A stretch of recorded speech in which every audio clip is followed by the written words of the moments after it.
Now, I know we haven't covered the calf yet, like basically the lower leg, but I would just give you a quick tip here, okay, to do that pretty quickly.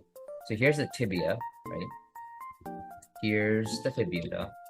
We went over the bones, right? So that is something that you should be knowing. And you remember we have this arc, okay, right here, and that's the inside ankle is higher and the outside is lower, right? That is what we have learned right there. So yeah, so what do you basically do? You basically, there are 7 muscles in the lower leg. Okay, just to make sure, I just want to let you know there are 7 muscles, and 2 of them are like the biggest, or the muscles that everybody loves, which are the calf muscles. Okay, now they're the back.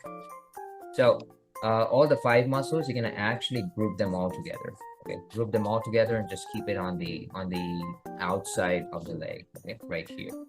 And then for the calf muscle, you again want to have this like asymmetrical thing going on. So for the calf muscle, from the back view, okay, you just want to make sure that from the back view, the outside is higher and the inside is lower, okay, for the calf muscles. This is what you want to remember, okay? The calf muscles has 2 heads, by the way. The main calf muscle, that's called gastrocnemius, by the way. It's a complicated name, that's why I'm calling it just calf muscle, okay? And then this actually attaches to the most strongest and the longest and the thickest tendon of the human body. Drum rolls, please. That's the Achilles tendon. Okay, the Achilles tendon, and you can just think of where this name has come from. It comes from the Achilles, the athlete, right? From the Greek, from the Rome. So yeah, the Achilles tendon. And so the muscle has these like 2 heads, and they have this like tendinous approach like this. Okay, but again, you just want to make sure you're getting the asymmetry right. Okay, so from the inside it's lower, from the outside is higher. Okay, and if you see it from the different angle, which is from the front angle, yeah, just outside and inside, right? Lower on the inside, higher on the outside. Okay, like this. And see, like you would have this like whole muscle group, right? Just what I just mentioned, like here, right here. So what about this part right here? Okay, this is the shin. Okay, and that is the reason that is actually exposed. Okay, it's a great design, by the way, by nature, but that is exposed. Okay, so that's why what you want to have, that's why we wear like pads, okay, when we play these kind of sports, let's say cricket or hockey or something like that, you know. So shin guards, why it is important? Just because that part is exposed. You get anything bad in there, it's going to be a bone fracture. Okay. And then and you can make it like this. Okay, there's 2 calf muscles, 2 main calf muscles, by the way, the soleus muscle and the gastrocnemius. So before the gastrocnemius, the soleus would be there. Okay, and that is also a contributor to the asymmetry. Okay, and which you can see right here. Okay, underneath the gastrocnemius. So again, remember this asymmetry thing. Okay, and now we're gonna use that asymmetry in this right here. And let's say right here, knee. As I told you, there are like fat pads in there. Okay, so we'll go a little bit greener onto the fat pads right there. I'm gonna color it down really quick. Right, so those are the fat pads.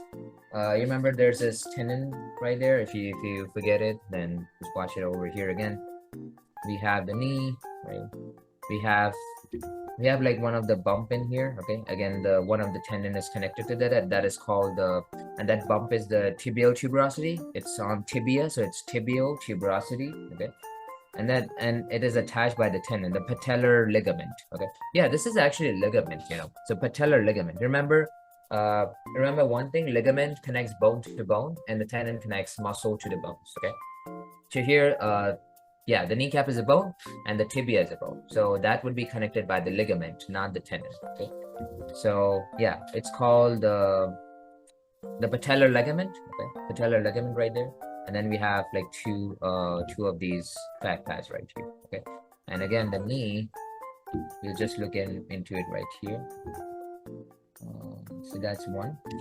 Let's go over the muscle group right here. Okay, so on the inside, okay, just want to make again, you want to keep a basic view here. Okay, so that's the leg, that's the knee, right? It's higher on the outside. The gastrocnemius or the calf muscle is lower on the inside, right? This, and then we have like the the big, like we have grouped like all the five muscles into just like one mass, one big mass right here. Okay? And that's on the outside. Okay, so this is the outside. Let's do a quick this thing over here. Okay, and it has like tendons basically going to the feet, from here, and these are like multiple tendons. You see, like that's the bone, so the tendons are also passing behind the bone. Okay, so that all jazz has happening right here into this muscle group right here. I'm gonna take the same green color, just put it for now. Let's see.